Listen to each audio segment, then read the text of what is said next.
राज्यात मान्सून पुन्हा सक्रिय होणार आहे. कुलाबा वेधशाळेनं असा अंदाज वर्तवलाय. येत्या 48 तासांमध्ये कोकण किनारपट्टी विशेषतः उत्तर कोकणात रायगड, ठाणे, पालघर जिल्ह्यात अतिमुसळधार पावसाचा अंदाज कुलाबा वेधशाळेनं वर्तवलाय. तळ कोकण आणि गोव्यातही मुसळधार पावसाचा अंदाज आहे. गेल्या काही दिवसांपासून पावसानं दडी मारल्यानं बळीराजा चिंतेत होता. मात्र हवामान खात्यानं आता बळीराजाला दिलासा देणारा अंदाज वर्तवलाय. वातावरणातील बदल अनुकूल नसल्यानं पावसानं दडी मारली. अनेक भागात शेतकऱ्यांवर दुबार पेरणीचं संकट आले. मात्र हवामान खात्यानं पावसाचा अंदाज वर्तवल्यानंतर शेतकऱ्यांना मोठा दिलासा मिळाला. मुंबईकरांसाठी आनंदाची बातमी. येत्या 4 ते 5 दिवसात म्हाडाच्या घरांसाठी जाहिरात येणार आहे. यंदाच्या लॉटरीसाठी म्हाडा प्रशासनाकडून तयारी सुरू झाली. त्यासाठी म्हाडा कार्यालयात बैठकांचं सत्रही सुरू आहे. यंदा म्हाडाकडून अल्प उत्पन्न गटासाठी 322, मध्यम उत्पन्न गटासाठी 226 आणि उच्च उत्पन्न गटासाठी 168 अशा एकूण 784 घरांची लॉटरी निघणार आहे. चारकोप, विक्रोळी, सायन, कांदिवली, मालाड, मालवणी भागात ही म्हाडाची घरं असतील. मात्र यावर्षी घरांच्या किमती वाढण्याची शक्यता वर्तवण्यात येते.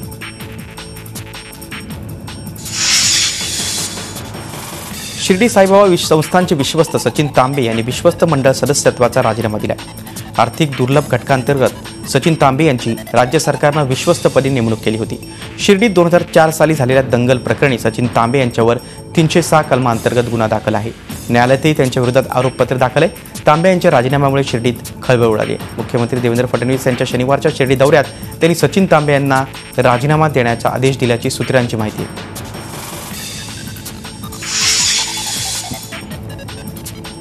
शिर्डीत आज गुरुपौर्णिमेच्या मुख्य दिवशी साई भक्तांनी अलोट गर्दी केली.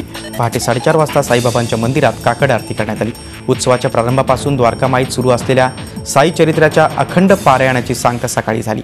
त्यानंतर साईंची प्रतिमा, पोथी आणि सटका यांची सवाद्य मिरवणूक काढण्यात आली. साईबाबांना गुरु मानत आज गुरुपौर्णिमेच्या मुहूर्तावर साईंचं दर्शन घेण्यासाठी भक्तांनी अलोट गर्दी केली होती. साई भक्तांसाठी होतं आणि साई भक्तांनी दर्शनासाठी रांगा लावल्या होत्या. साईंच्या दर्शनासाठी पायी चालत येणाऱ्या भक्तांचे जत्थेच्या जत्थे शिर्डीत दाखल झालेत. शिर्डीत साई दर्शनासाठी जाणाऱ्या दानशूर साई भक्तांना आता साई संस्थांकडून रिटर्न गिफ्ट मिळणार आहे. 25,000च्या वर दान करणाऱ्या भक्तांना साईंचा आशीर्वाद म्हणून आजपासून 20 ग्रॅम वजनाचं चांदीचं नाणं, साईचं कॅलेंडर आणि साई चरित्र भेट मिळणार आहे. गुरुपौर्णिमेच्या शुभमुहूर्तावर जलसंपदा मंत्री राम शिंदे यांच्या हस्ते आज 2 लाख रुपयांची देणगी देणाऱ्या केनियातील साईभक्त सलीम फातिमा यांना पहिली भेट देऊन त्यांचा गौरव करण्यात आला. साई भक्तांना देण्यात येणाऱ्या चांदीच्या नाण्याच्या एका बाजूला साईंच्या पादुका तर दुसऱ्या बाजूला साईंच्या मंदिराच्या कळसाचं चित्र आहे. बहुत खुशी महसूस हुई और बहुत भाग्यशाली है हम और हम कोशिश करते हैं कि हर साल आ सके गुरु पूर्णिमा में और आज हम आए हैं और ये पहला हमको मोमेंटो मिला तो वी आर वेरी लकी. बहुत खुशी हुई है बाबा ने हमारे हमको ये भेंट दी है, बहुत अनमोल है. We are very very grateful. Shirdi संस्थांच्या व्यवस्थापनानं ब्रँड अँबॅसेडरची नियुक्ती करण्याची घोषणा केल्यानंतर सर्व स्तरातून त्यावर टीका होते. गुरुपौर्णिमेनिमित्त साईंच्या दर्शनासाठी शिर्डीत दाखल झालेल्या भाविकांमध्येही या निर्णयानं नाराजी आहे. साईबाबांची कीर्ती एवढी मोठी आहे, जगभरात त्यांचे भक्तगण पसरलेत. असं असताना साईंना ब्रँड अँबॅसेडरची गरजच काय असा सवाल भाविक विचारतायत. बाबा हे काही प्रोडक्ट नाही आहे, त्यांच्यासाठी ब्रँड अँबॅसेडरची बिलकुल गरज नाही आहे. देशाच्या कानाकोपऱ्यातून एवढे लोक येतात, हे काही ब्रँड अँबॅसेडर नसतानाही येत आहेत. ब्रांड एम्बेसडर झाल्यावर ऐसा काही खूप विशेष फर्क नहीं पड़ना. ये डिसीजन का कोई मतलब है नहीं है. अगर आज साईं बाबा में खुद में इतनी शक्ति है, इतनी ताकत है, सचिन तेंदुलकर खुद साईं बाबा का एक डिवोटी है, वो उनके ब्रांड एम्बेसडर करके उनकी तादाद क्या बढ़ा देंगे. साईं बाबा तो खुद साक्षात लोगों को शक्ति दे रहे हैं, एक देखने में सबको साक्षात में ताकत दे रहे हैं. तो उनके लिए ब्रांड एम्बेसडर अपॉइंट करना गवर्नमेंट की एक गलती है. शिर्डीच्या साई मंदिरात दर्शनासाठी आलेले भाविक समाधी मंदिरासह तब्बल 60 वर्ष साईबाबांचं वास्तव्य असलेल्या द्वारकामाई आणि चावडीला आवर्जून भेट देतात. साईबाबांनी प्रज्वलित केलेल्या आणि आजही तेवत असलेल्या धुनीचंही दर्शन घेतलं जातं. या सर्व श्रद्धास्थानांबाहेर साई भक्तांच्या मोठ्या रांगा लागल्यात.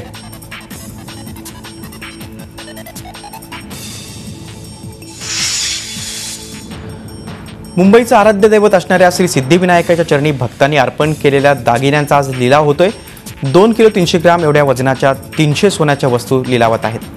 वर्षातील गर्दीचे दिवस बघून 2 वेळा या दागिन्यांचा लिलाव केला जातो. आजचा हा लिलाव 22वा आहे. या लिलावातून मिळणाऱ्या उत्पन्नाचा उपयोग सामाजिक उपक्रमासाठी केला जातो. भावनिक दृष्टिकोनातून देखील अर्पण केलेल्या या सोन्याला विशेष महत्त्व आहे.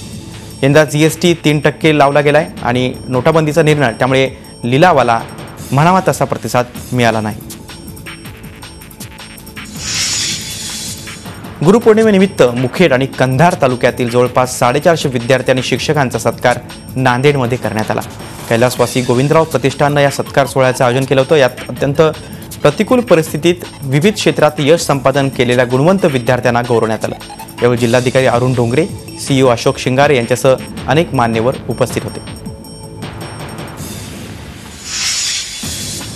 शेतकरी कर्जमाफीबाबत प्रमुख भूमिका निभावणाऱ्या सुकाणू समितीच्या वतीनं राज्यव्यापी जनजागरण यात्रा सुरू करण्यात येते. उद्यापासून नाशिक येथे भव्य एल्गार सभा घेऊन या जनजागरण यात्रेची सुरुवात करण्यात येईल. सुकाणू समिती संपूर्ण राज्याचा दौरा करणार आहे. प्रमुख 14 ठिकाणी भव्य जाहीर सभांना संबोधित करेल. राज्य सरकारनं कर्जमाफी संदर्भात केलेल्या फसवणुकीविरोधात यात्रेतून जनजागरण करण्यात येईल. संपूर्ण कर्जमुक्ती आणि स्वामीनाथन आयोगाची अंमलबजावणी या प्रमुख मागण्यांसाठी लढाईची दिशा ठरवली जाते. मुंबईत चेंबूर स्थानकाजवळ मोनो रेल्वेत झालेल्या तांत्रिक बिघाड आणि मोनोरेल एकमेकांसमोर येण्याच्या घटनेनंतर मोनोरेल सुरळीत झाली खरी, मात्र मोनो रेल्वे प्रशासनाच्या तांत्रिक बिघाडाच्या स्पष्टीकरणावर अनेक प्रश्न उपस्थित होत आहेत. चेंबूर स्थानकात प्रवेश करणारी एक मोनोरेल मध्येच थांबली आणि त्यानंतर दुसरी मोनोरेल त्याच ट्रॅकवर येऊन मागोमाग थांबली. 2 मोनो एकमेकांसमोर येऊन धडकल्या की काय अशा शंकेनं काही काळ गोंधळाचं वातावरण निर्माण झालं. मात्र यावर बिघाड झालेल्या मोनोतून प्रवाशांची सुटका करण्यासाठी दुसरी मोनो पाठवल्याचं स्पष्टीकरण मोनो प्रशासनाकडून देण्यात आलं. मात्र आलेली दुसरी मोनो तिच्या वेळापत्रकाप्रमाणेच धावत होती असं प्रत्यक्षदर्शींचं म्हणणं आहे.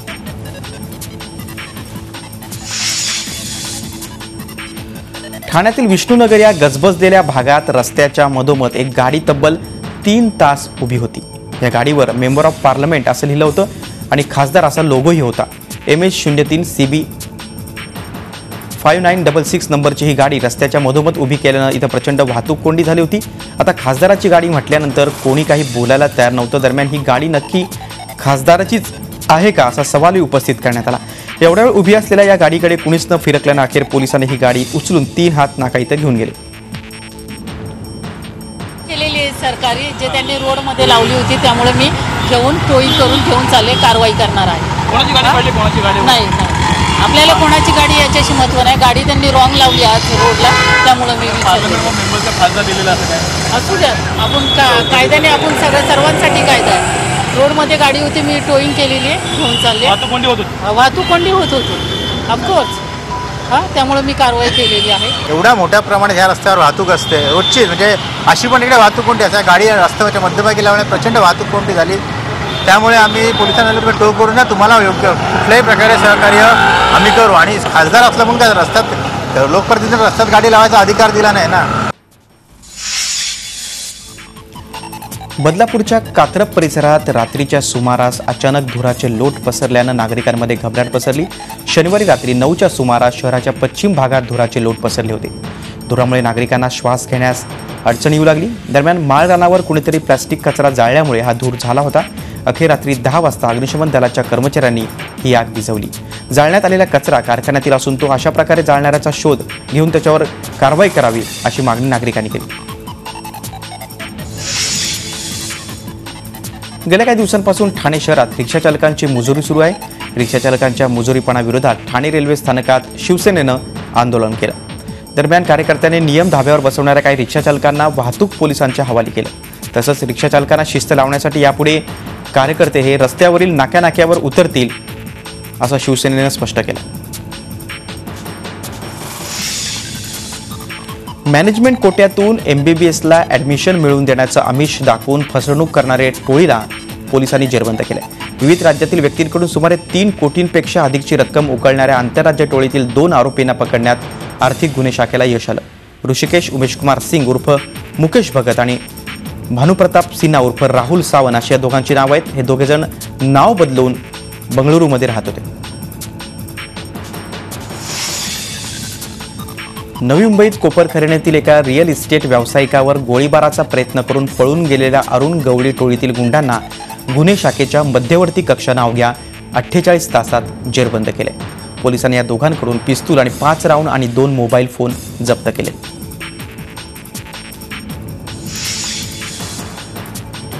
विविध गुन्ह्यांमध्ये अटकेत असलेल्या आरोपींना सोडवण्यासाठी बनावट कागदपत्र तसंच बनावट जामीनदार तयार करून चक्क न्यायालयाची फसवणूक करणाऱ्या टोळीला अटक करण्यात आली।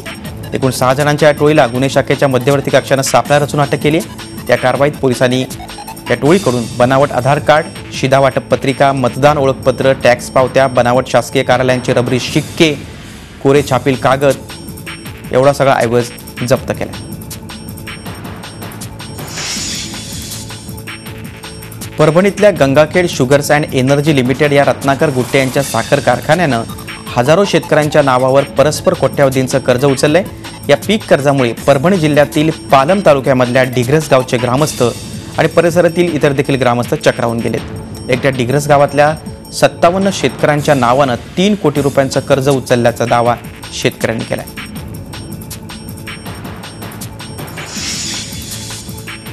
गोंदिया जिल्ह्यातल्या इटिया डोह जलाशयामध्ये तब्बल 25 किलो वजनाचं कासव सापडलंय। इथल्या स्थानिक बंगाली मासेमारांना इंडियन सॉफ्ट सेल प्रजातीचं हे 25 किलो वजनाचं कासव जाळ्यात सापडलंय। या एवढ्या मोठ्या कासवाची तस्करी करण्याचा त्यांचा डाव होता, मात्र त्याची माहिती नवेगाव वन विभागाला मिळताच त्यांनी नरेश मंडल या स्थानिक मासेमाराला या दुर्मिळ कासवासह रंग्यात अटक केली, तर त्याचा दुसरा साथीदार संजित पोद्दार मात्र पळून जाण्यात यशस्वी झालाय।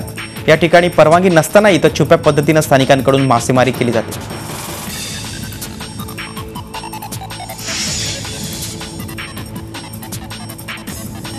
पावसाळ्यात रायगड जिल्ह्यातील कर्जत तालुक्यामध्ये जी धबधबे आहेत त्या धबधब्यांवर जाण्यासाठी मनाई करण्यात आली आहे। हजारोंच्या संख्येने पर्यटक इथे येत असतात, मात्र कायदा व सुव्यवस्थेचा प्रश्न गंभीर बनत चालला आणि काही दिवसांपूर्वीच 2 पर्यटकांचा तिथं मृत्यू झाला, त्यामुळे स्थानिक प्रशासनानं या धबधब्यांवर जाण्यास मनाई केली।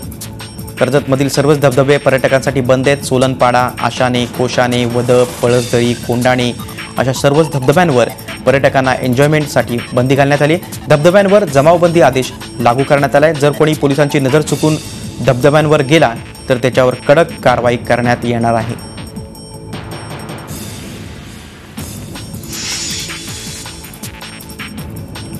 हॉटेलमध्ये जेवणासाठी गेल्यानंतर मैत्रिणीची ओळख करून न दिल्यामुळे तरुणाला जीवे मारण्याचा प्रयत्न झालाय। या प्रकरणी पुण्यात मुंडवा पोलीस स्टेशनमध्ये गुन्हा दाखल झालाय। 3घांना अटक करण्यात आली। प्रणव दातार, अमोघ रानडे आणि गुरबीर सिंग लांबा असे अटक केलेल्यांची नाव आहेत। पार्थ व्यास हा मित्र शंतनू राय आणि त्याच्या 2 मैत्रिणींसह बुधवारी रात्री मुंडवा परिसरातील लोकल गॅस्ट्रो बार हॉटेलमध्ये जेवणासाठी गेले होते। त्यावेळी प्रणव दातार तिथे आला आणि तुझ्या मैत्रिणीसोबत ओळख करून दे, तुला दारू पाजतो, मात्र ओळख करून देण्यास नकार दिल्यानं हॉटेलमधून बाहेर आल्यानंतर पार्थला मारहाण करण्यात आली।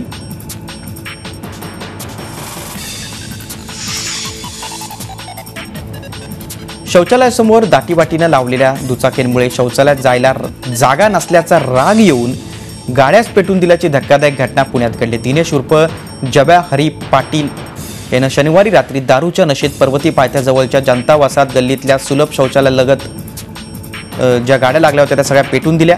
तो लघुशंकेसाठी गेला होता, मात्र तिथं दाटीवाटीनं लावलेल्या दुचाकींमुळे त्याला शौचालयात जायला रस्ता मिळाला नाही आणि त्याच रागात दिनेश पाटीलनं एका दुचाकीतलं पेट्रोल काढून ती पेटून दिली। बघता बघता आगीचा भडका उडाला आणि त्यात तब्बल 30 गाड्या आगीच्या भक्ष्यस्थानी पडल्या। या प्रकरणी दत्तवाडी पोलिसांनी अवघ्या काही तासातच आरोपी दिनेश पाटीलला अटक केली।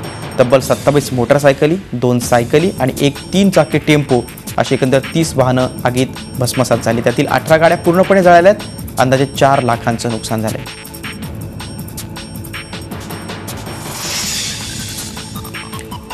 चंद्रपूर जिल्ह्यातील जुनोना जंगलात पोलिसांनी टाकलेल्या धाडीत मोठा दारूसाठा जप्त करण्यात आलाय। रात्रीच्या अंधारात ट्रकमधून ही दारू उतरवली जात होती।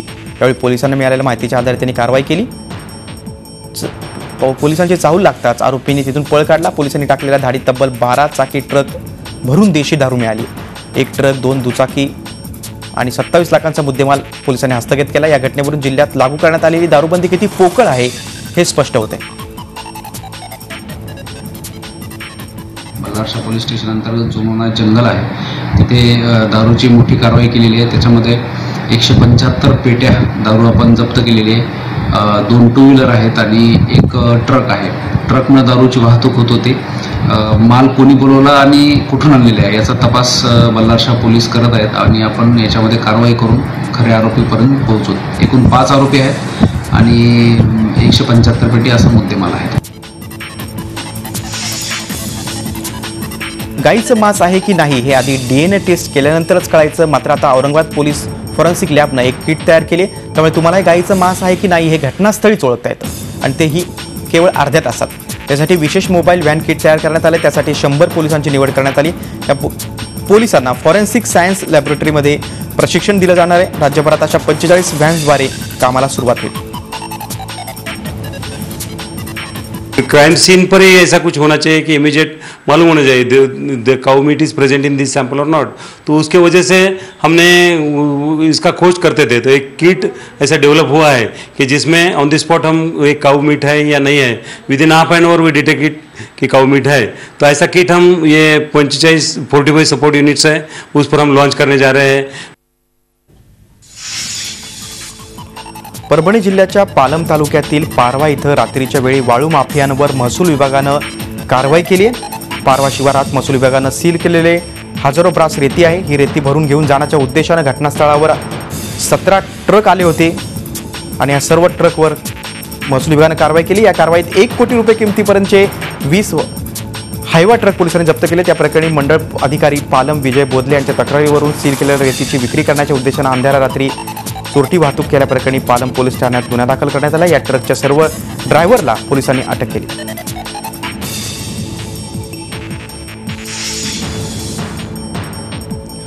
अरुणाचल प्रदेशमधील पूरग्रस्तांना मदत करताना वायुदलाच्या हेलिकॉप्टरना झालेल्या अपघातामध्ये रत्नागिरी जिल्ह्यातील फ्लाईट इंजिनियर राजेंद्र गुजर बेपत्ता झाले होते.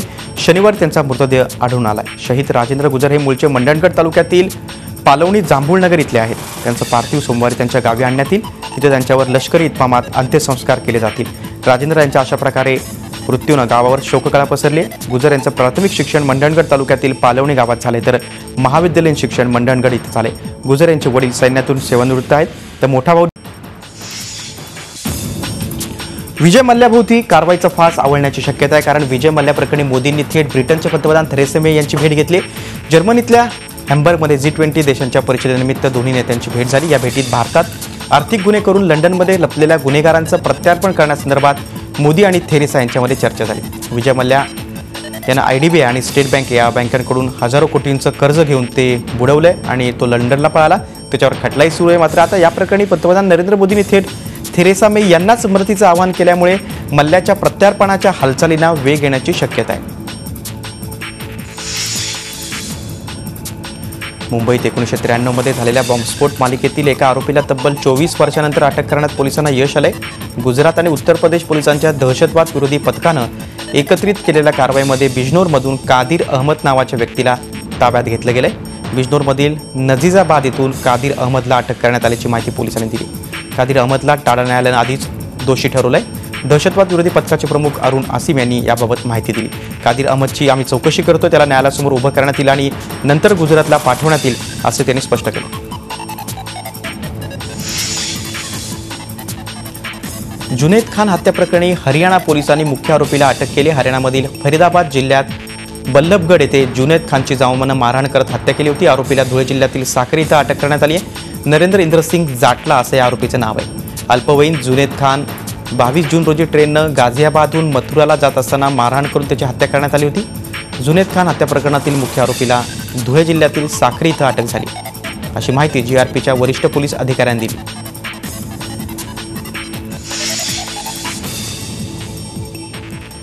उत्तर कोरियाला अणुबॉम्ब बनवण्यापासून रोखण्यासाठी काही काळ लागू शकतो, मात्र अमेरिका आणि चीन मिळून उत्तर कोरियाला रोखू असं अमेरिकेचे राष्ट्रपती डोनाल्ड ट्रम्प यांनी म्हटले. G20 परिषदेमध्ये ते बोलत होते. चीननं आपल्या आर्थिक शक्तीचा वापर करून उत्तर कोरियावर दबाव टाकावा असे ट्रम्प यांनी सांगितले.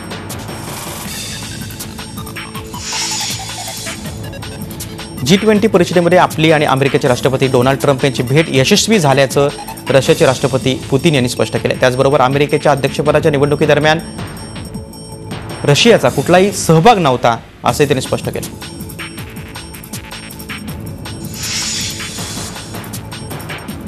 लिबियाच्या कोस्टगार्डनं त्रिपोली नजीक 85 शरणार्थींना बुडण्यापासून वाचवले.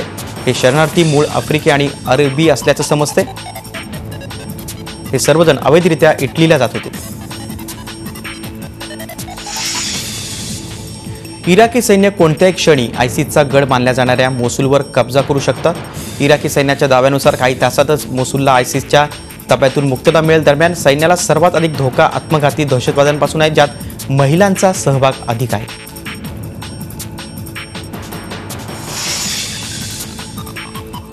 स्पेनच्या प्रसिद्ध सॅन फॅरेहिन फेस्टिवलमध्ये बुल रेसिंगमध्ये 2 जण गंभीर जखमी झाले. स्पेनच्या पॅम्प्लोना शहरात दरवर्षी बुल रेसिंगचे आयोजन होतं. यात जगभरातून लोक सहभागी होत असतात.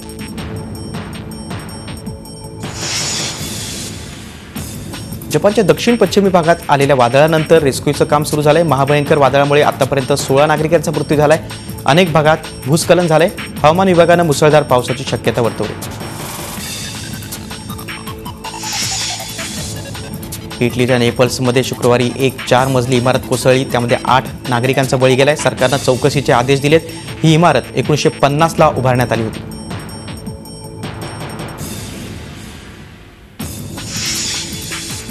अमेरिकेच्या कॅलिफोर्नियामध्ये सेंट बार्बरा नजीक लागलेल्या वणव्यानं आता उग्र रूप धारण केले. 6000 एकर परिसरात हा वणवा पसरलाय.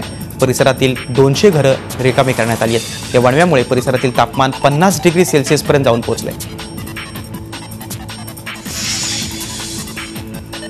अल साल्वाडोरच्या अर्थ मंत्रालयात शुक्रवारी आग लागली. या आगीत एकाचा मृत्यू झाला तर 25 जण भाजलेत. आग लागली त्यावेळी इमारतीमध्ये 50 लोक होते. या आगीची चौकशी करण्याचे आदेश देण्यात आले.